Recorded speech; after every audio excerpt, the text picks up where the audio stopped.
मेरा मानना है कि अब हम लोग के पास वक्त नहीं है। ये नफरत, पूर्वग्रह, बायस, द्वेष, हेट्रेड, इसके सिर्फ काले बादल मंडरा नहीं रहे हैं, ये बरसने लगे हैं।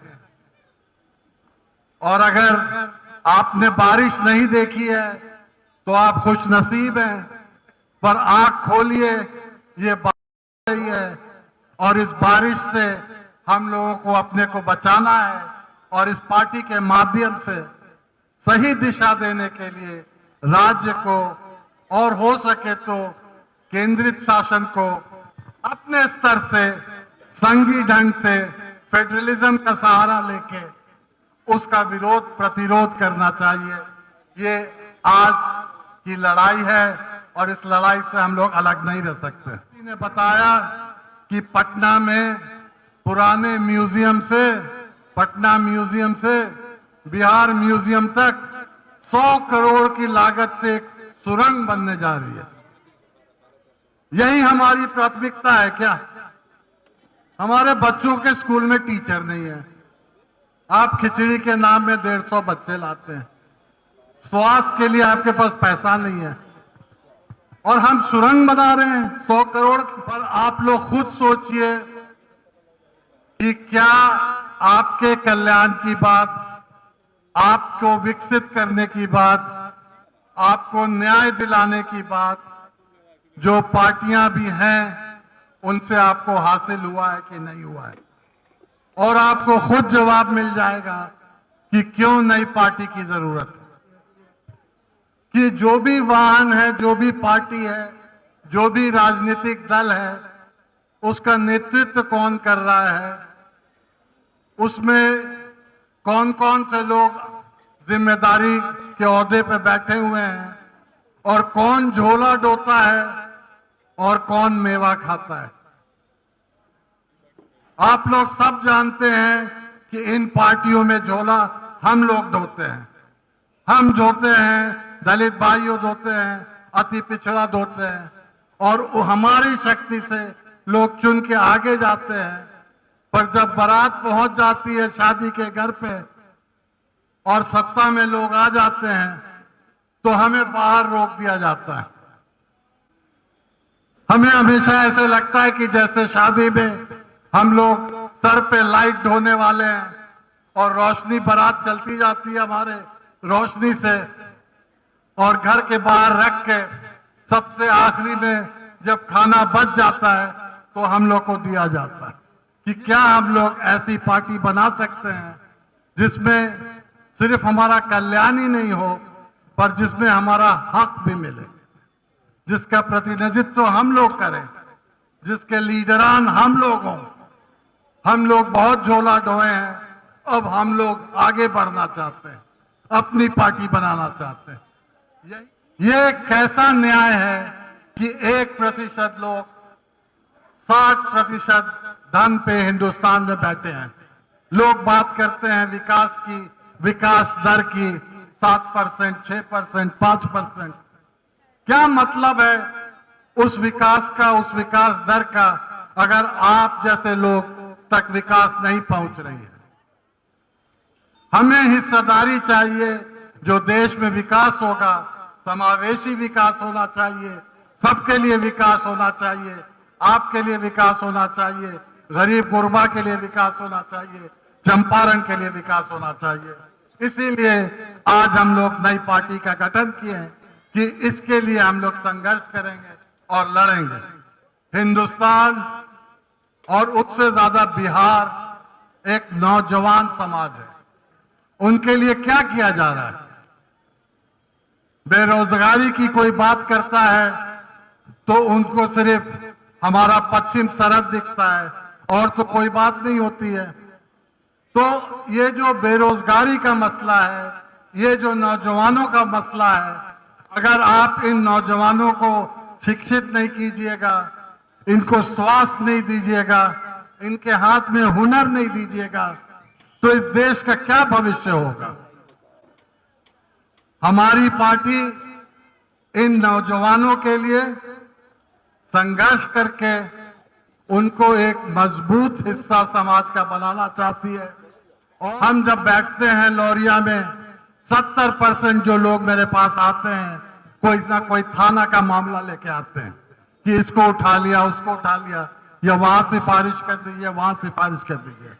ऐसा तंत्र चाहिए हमें जहां सिफारिश की जरूरत ना हो, जहां गरीब से गरीब आदमी जाके थाना में अपना अधिकार मांग सके।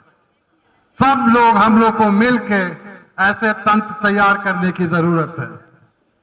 शिक्षा मेरे ख्याल से एक बुनियादी जरूरत है मनुष्य के लिए, हम लोग के लिए।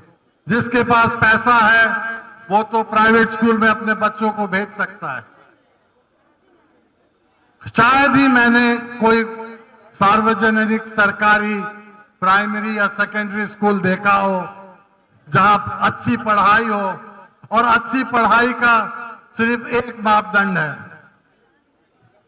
जो जिला के या अनुमंडल के आला अधिकारी हैं, या जो नेतागण हैं, या जो रसूखदार लोग हैं, उनके बच्चे और बच्चियां अगर इस स्कूल में पढ़ने लगेंगी तो हम मानेंगे कि शिक्षा व्यवस्था ठीक है। शिक्षा को हमें एक बुनियादी जरूरत समझ के आगे बढ़ना है। शिक्षा हमारे जहन में खाने जैसा है, अन्न है, मानसिक अन्न है। भूमि की बात करना चाहता हूं, जमीन, ये ऐसी चीज है जिसको भी मैं बुनियादी जरूरत समझता हूं, और ये दो श्रेणी में बटा हुआ है। एक है आवास की भूमि और दूसरा है किसान की, कृषि की भूमि। आवास की भूमि हम लोग को संकल्प करना चाहिए कि जिलावार समयबद्ध सीमा में ऐसा तंत्र लगाएं, ऐसा प्रोजेक्ट लगाएं कि अगले 3 साल या 5 साल में कोई भूमिहीन जिसके पास आवास के लिए जमीन नहीं है उसको आवास मिले। यह हम लोग का संकल्प होना चाहिए। हम कोई क्रांतिकारी बात नहीं कहने जा रहे हैं। हम तो कहेंगे कि एक कानून लागू हुआ था जिसका नाम था लैंड सीलिंग एक्ट। हमें इस वक्त, मैं किसी नए कानून की बात नहीं करता हूं, बट कोई तो सीमा होगी समय का कि जब सब लैंड सीलिंग एक्ट खत्म हो जाए, जो निकलना है निकल जाए, जो बढ़ना है बढ़ जाए, और उसके बाद से हमारे पास नहीं रहे। क्यों नहीं हमें सीमा, ये समय की सीमा देते हैं ये लोग। है कि ये मेरी जन्मभूमि है, हमारे पूर्वज यहीं के हैं, हम लोग को, हमारे परिवार को, हमको जो भी मिला है इसी जमीन से मिला है। हमारे पूर्वज इसी में दफनाए गए हैं, सब यहीं घुले मिले हैं। तो हम लोग का भी तो कुछ फर्ज बनता है कि आगे आके कुछ करने की कोशिश करें। हम तटस्थ नहीं रह सकते हैं, हम न्यूट्रल नहीं रह सकते हैं। जो हम देख रहे हैं, जो हमारी जहनियत है, जो हमारी शिक्षा है, ये हमें परमिशन नहीं दे रही है, इजाजत नहीं दे रही है कि हम एक किनारे बैठ जाए। और जहां जहां मैंने किया, मैं दिल्ली में बैठूं या वॉशिंगटन में बैठूं, अमेरिका में बैठूं, सब जगह मैं बैठ सकता हूं, पर हमारी जमीन ये इजाजत नहीं देती है कि हम अलग हों। और यही बार बार कहती है, जैसे दिनकर जी ने फरमाया कि तुम तटस्थ मत रहो, पक्ष लो, लड़ो। इसीलिए मैं आया हूं। आखिरी बात जो मैं बोलना चाहता हूं कि हमारी पार्टी किसी उद्योगपति की पार्टी तो है नहीं, ना हमारे पास तार है कि हम बंबई से पैसा खींच के ले आए, या आज जो इलेक्ट्रल बॉन्ड चला है जो किसी को मालूम नहीं है किसका पैसा है और किसकी यहां जाता है, ये सारी सुविधाएं नहीं है। राजनीति बहुत कीमती अभियान होता है, खास करके जैसे हिंदुस्तान में चलता है। तो हम लोग गरीब पार्टी हैं, तो इसमें वॉलंटरी वर्क, जिसको हिंदी में कहते हैं स्वयं सेवक वर्क, स्वयं सेवक कार्य बहुत अहमियत रखता है। जो पैसा नहीं भी दे सकता है, अपना वक्त दे दे, तो उससे भी हम लोग को लाभ होगा।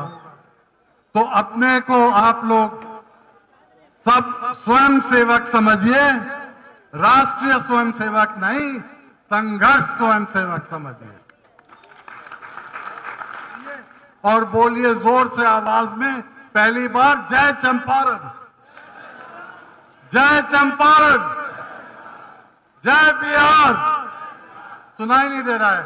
जय बिहार, जय हिंद, जोर से जय हिंद, एक बार और जय हिंद।